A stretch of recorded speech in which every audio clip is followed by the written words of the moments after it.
2020 में जब देश भर में कोरोना ने पैर पसारना शुरू किया था, तभी उत्तर प्रदेश की राजधानी लखनऊ के वीवीआईपी इलाके में एक ऐसी घटना घटी थी जिसने लखनऊ से लेकर दिल्ली तक तहलका मचा दिया था।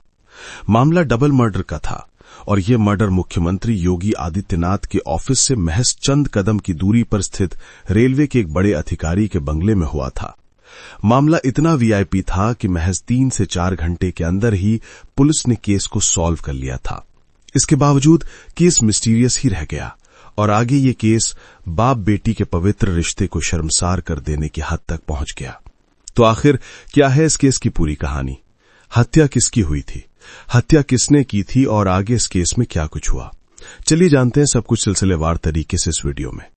आगे इस केस में बाप बेटी के बारे में जो बातें सामने आई थीं, उसे सुनकर यकीनन आप शॉक्ड रह जाएंगे।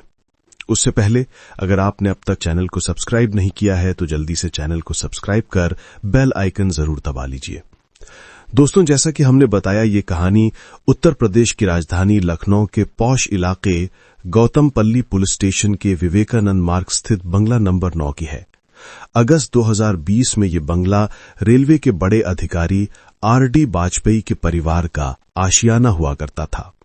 1998 बैच के रेलवे अधिकारी आरडी वाजपेयी का कुछ समय पहले ही लखनऊ से दिल्ली ट्रांसफर हुआ था। दिल्ली में फिलहाल आरडी वाजपेयी रेलवे बोर्ड के स्पोक पर्सन के पद पर कार्यरत थे। तब देश के रेल मंत्री थे पीयूष गोयल। ड्यूटी के चक्कर में आरडी वाजपेयी 29 अगस्त 2020 को दिल्ली में थे, जबकि उनकी पत्नी मालिनी दत्त वाजपेयी, बेटा सर्वदत्त वाजपेयी और एक 15 साल की बेटी लखनऊ के इसी बंगले में रह रहे थे। बेटी फिलहाल लॉरेटो हाई स्कूल में 9th क्लास में थी और वो प्रोफेशनल शूटिंग की प्लेयर भी थी। इसने बहुत कम उम्र में ही कई बड़े शूटिंग टूर्नामेंट भी जीते थे। बेटा गोमती नगर संस्कृति यूनिवर्सिटी से ग्रेजुएशन कर रहा था। चूंकि घटना के समय लड़की नाबालिग थी, इसलिए कहीं भी हम आरडी वाजपेयी की बेटी का नाम नहीं ले रहे हैं। खैर, 29 अगस्त को आरडी वाजपेयी का जन्मदिन था, मगर काम की वजह से वाजपेयी लखनऊ में परिवार के साथ नहीं थे। इसलिए वाजपेयी की पत्नी और बेटा फैसला करते हैं कि उनका बर्थडे घर पर ही मनाएंगे और वाजपेयी शाम में उस प्रोग्राम में वीडियो कॉल के माध्यम से शामिल होंगे। सब कुछ प्लान करने के बाद दोपहर के समय मालिनी और सर्वदत्त कमरे में आराम करने के लिए चले जाते हैं, जबकि उनकी बेटी भी अपने कमरे में चली जाती हैं। अभी दोपहर के लगभग 3 बज रहे थे। आरडी वाजपेयी के साथ ससुर यानी मालिनी के माता पिता मालिनी के सरकारी बंगले से लगभग 5 किलोमीटर की दूरी पर गोमती नगर इलाके में रहते थे। लगभग 3 बजे शाम में आरडी वाजपेयी की बेटी घबराई आवाज में अपनी नानी को फोन करती हैं और उनसे कहती हैं कि मैं भाई को उठाने की कोशिश कर रही हूं, मगर वो उठ नहीं रहे हैं। उनकी हालत कुछ ठीक नहीं लग रही है। जितनी जल्दी हो आप एम्बुलेंस लेकर यहां आ जाओ। इतना कहने के बाद वो लड़की फोन पर ही जोर जोर से रोने लगती हैं। लड़की के रोने की आवाज सुनकर मालिनी की मां घबरा जाती हैं। वो तुरंत इस बात की जानकारी अपने पति को देती हैं और फिर दोनों बस कुछ मिनट के अंदर ही भागते हुए आरडी वाजपेयी के बंगले पर पहुंच जाते हैं। नाना नानी और परिवार के दूसरे सदस्यों को देखकर लड़की और जोर से चिल्लाने लगती है और उनको एक कमरे की तरफ जाने का इशारा करती है। जब सभी कमरे में जाते हैं तो वहां का नजारा देखकर सभी के पैरों तले जमीन खिसक जाती है। वहां उन्हें नजर आता है कि कमरे में मालिनी और उनका बेटा सर्वदत्त खून से लहूलुहान स्थिति में पड़ा हुआ था। वहां मौजूद लोग उन्हें जगाने की कोशिश करते हैं, मगर दोनों की ओर से कोई रिस्पांस नहीं मिलता है। स्थिति की गंभीरता को देखते हुए वहां पर मौजूद लोग जल्द ही इमरजेंसी नंबर 112 पर फोन कर देते हैं। बस चंद मिनट में एम्बुलेंस भी बंगले के बाहर पहुंच जाती है। इसके अलावा स्थानीय पुलिस स्टेशन के अधिकारी भी मामले की जानकारी मिलते ही मौके पर पहुंच जाते हैं। कमरे में ही मेडिकल टीम द्वारा दोनों का परीक्षण किया जाता है और उन्हें मृत घोषित कर दिया जाता है। दोनों के सर में गोली लगी थी। इतने वीआईपी इलाके में एक बड़े सरकारी अधिकारी की पत्नी और बेटे की दिन दहाड़े हत्या की खबर से पूरे प्रशासन में हड़कंप मच जाता है। इस बात की जानकारी दिल्ली में काम कर रहे आरडी वाजपेयी को भी दी जाती है। चूंकि वाजपेयी तत्कालीन रेल मंत्री पीयूष गोयल के करीबी अधिकारी के तौर पर काम कर रहे थे, इसलिए मामले की जानकारी पीयूष गोयल को भी हो जाती है। तुरंत पीयूष गोयल यूपी के मुख्यमंत्री योगी आदित्यनाथ से भी फोन करके मामले की जानकारी देते हैं और उनसे मामले में तुरंत आवश्यक कार्रवाई करने का अनुरोध करते हैं।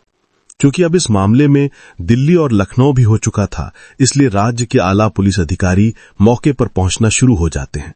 सबसे पहले डीजीपी एचसी अवस्थी मौके पर पहुंचते हैं और अपनी जांच शुरू कर देते हैं। घटना के समय इस घर में इन तीनों मां बेटे के अलावा एक नौकर भी था। पहले शक नौकर पर जाता है कि कहीं नौकर ने तो कुछ गलत नहीं किया है, मगर शुरुआती कुछ ही देर की जांच के बाद नौकर शक के दायरे से बाहर हो जाता है। अब पुलिस दूसरे एंगल से जांच करना शुरू कर देती है कि कहीं बाहर से आकर तो किसी ने इन दोनों की हत्या नहीं कर दी, मगर जल्द ही पुलिस इस संभावना को भी खारिज कर देती है, क्योंकि जांच में कहीं से भी घर के अंदर किसी बाहरी व्यक्ति के आने के संकेत नहीं मिलते हैं। अब इस मामले में पुलिस की कोई मदद कर सकता था तो वो थी घर में मौजूद लड़की। जब पुलिस वाले इस लड़की से पूछताछ शुरू करते हैं तो वो कुछ भी बताने से इनकार कर देती है और कहती है कि जब पापा आएंगे तभी मैं उन्हें सब कुछ बताऊंगी। जिस दिन ये घटना घटी थी उस दिन तक देश में कोरोना का प्रकोप बढ़ चुका था और हवाई जहाज का परिचालन भी बंद हो चुका था।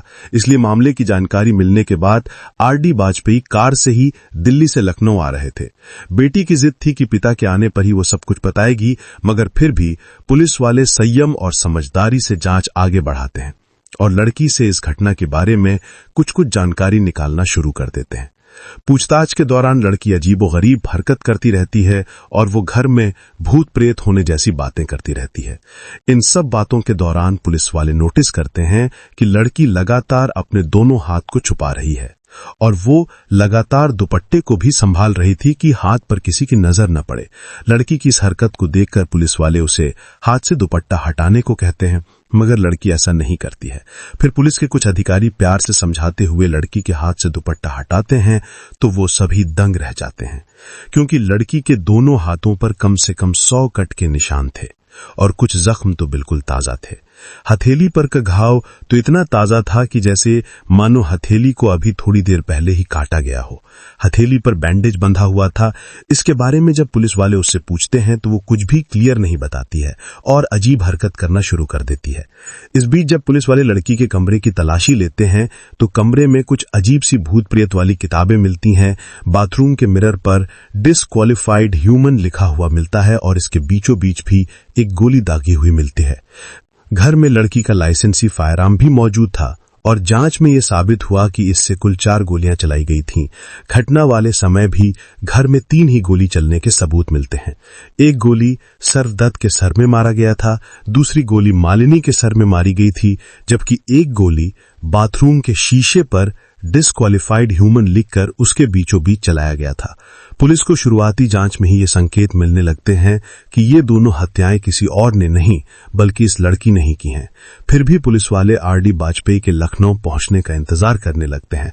जब आरडी वाजपेयी लखनऊ पहुंचते हैं तो उनकी बेटी उनसे लिपट कर रोने लगती है और फिर उनसे कहना शुरू करती है कि ये जो कुछ भी हुआ है वो भूत ने किया है, इसमें उसकी कोई गलती नहीं है। लड़की लगातार इधर उधर की बातें करके पुलिस को मिसलीड करती रहती है, मगर जब पुलिस वाले थोड़ी सी सख्ती दिखाते हैं तो तुरंत लड़की अपनी मां और भाई की हत्या की कबूल कर लेती है। साथ ही वो कहती है कि घर में एक भूत है जिसने उसे इन दोनों को मारने के लिए कहा था। पूछताछ में खुलासा होता है कि जब मालिनी वाजपेयी अपने बेटे के साथ आराम करने चली जाती थीं, तब लगभग 3 बजे के आसपास उनकी बेटी अपनी लाइसेंस पिस्टल से और बिना किसी को कुछ कहे सीधा फायर अपनी मां के सर पर कर देती हैं। चूंकि लड़की ऑलरेडी प्रोफेशनल शूटिंग प्लेयर थी, इसलिए उसका निशाना बिल्कुल भी नहीं चूकता है और गोली सीधे उसकी मां के सर के बीचों बीच जाकर लगती है, जिससे उन्हें उफ तक करने का मौका नहीं मिलता है और वो वहीं पर मर जाती है। लड़की का भाई पास में ही आराम कर रहा था।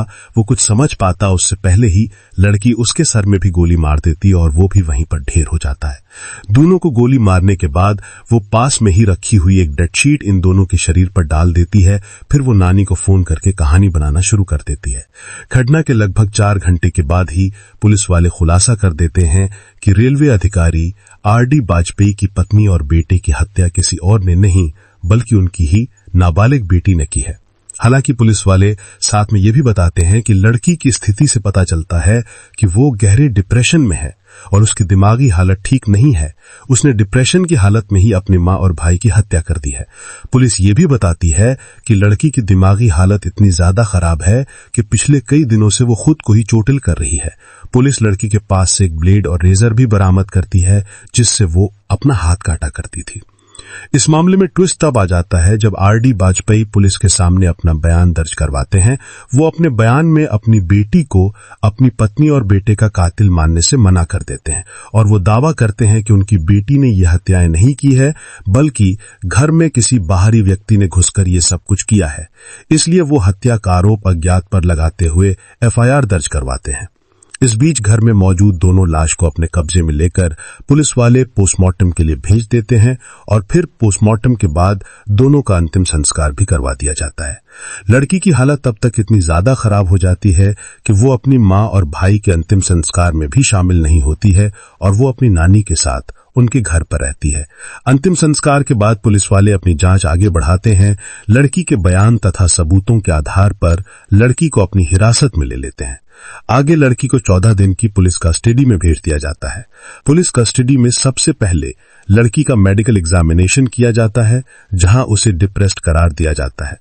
फिर लड़की को जुवेनाइल कोर्ट में पेश किया जाता है। यहां आरडी वाजपेयी अदालत से रिक्वेस्ट करते हैं कि उनकी बेटी की हालत ठीक नहीं है, इसलिए उसे जेल में रखने की बजाय उनके घर में ही कस्टडी में रखा जाए। कोर्ट आरडी वाजपेयी की इस रिक्वेस्ट को मान लेता है और फिर लड़की को उसके घर में ही कस्टडी में रखा जाता है।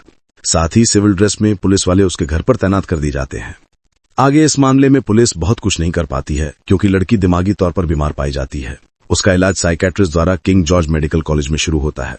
आगे इस केस में लड़की के खिलाफ बहुत कुछ नहीं होता है। जल्द ही उसे अदालत द्वारा बेल भी मिल जाती है और फिर कुछ महीने बाद लड़की अपने पिता के साथ दिल्ली में ही रहने चली जाती है। धीरे धीरे लोग इस केस को भी भुला देते हैं। इसी बीच लगभग 1 साल का समय भी बीत जाता है। तभी एक बार फिर से आरडी वाजपेयी और उनकी बेटी जबरदस्त तरीके से चर्चा में आते हैं, और इस बार इन दोनों के चर्चा में आने की वजह बहुत ही शर्मनाक और भयानक थी। जिस नाबालिग लड़की पर पागलपन की हालत में अपनी मां और भाई की हत्या का आरोप लगा था, वही लड़की 23 नवंबर को अपने पिता आरडी वाजपेयी तथा अपनी बुआ पिंकी तिवारी के खिलाफ अलीगंज थाने में रिपोर्ट दर्ज करवाते हुए शिकायत करती हैं कि उसके पिता 2013 से ही उसका शोषण कर रहे हैं। इतना ही नहीं, लड़की दावा करती है कि मां और भाई की मृत्यु के बाद जब वो दिल्ली में अपने पिता के साथ रहने गई तो वहां उसकी बुआ ने जबरदस्ती उसे पिता के कमरे में भेजना शुरू कर दिया था। लड़की अपने पिता और बुआ पर इतने गंभीर आरोप लगाती है कि पिता और बुआ के खिलाफ पॉक्सो एक्ट के तहत मामला दर्ज तो किया ही जाता है, इसके अलावा उन पर छेड़खानी और बंधुआ की धाराओं के तहत भी मामला दर्ज किया जाता है। चूंकि बेटी ने अपने पिता और बुआ के खिलाफ मामला दर्ज करवाया था, इसलिए मामला दर्ज होने के बाद ये दोनों आरोपी स्थानीय अदालत में जाकर अरेस्ट स्टे ले लेते हैं, यानी पुलिस उन्हें चाहकर भी गिरफ्तार नहीं कर सकती है। अब इस केस की मौजूदा स्थिति की बात करें तो अदालत में साबित हो गया कि लड़की ने डिप्रेशन में आकर ही अपनी मां और भाई की हत्या की थी, इसलिए उसके खिलाफ कोई भी कठोर कार्यवाही नहीं की गई और मामला आज भी अदालतों की फाइलों में पड़ा हुआ है। वहीं लड़की ने जो आरोप अपने पिता और बुआ पर लगाया था, उस मामले में दोनों को आरोपी बनाते हुए पुलिस 2022 में चार्जशीट फाइल कर देती है। फिलहाल ये मामला भी अदालत में चल रहा है। दोस्तों, ये पूरी कहानी जानने के बाद आप क्या कहना चाहेंगे कमेंट बॉक्स में जरूर बताएं। अगर आपको हमारी मेहनत पसंद आई हो तो वीडियो को लाइक और शेयर जरूर करें। अगर आपने अभी तक इस चैनल को सब्सक्राइब नहीं किया है तो चैनल को सब्सक्राइब करने के बाद बेल आइकन जरूर दबा लें। क्राइम की दुनिया से जुड़ी ऐसी ही कहानियों के लिए हमारे साथ लगातार जुड़े रहें। धन्यवाद।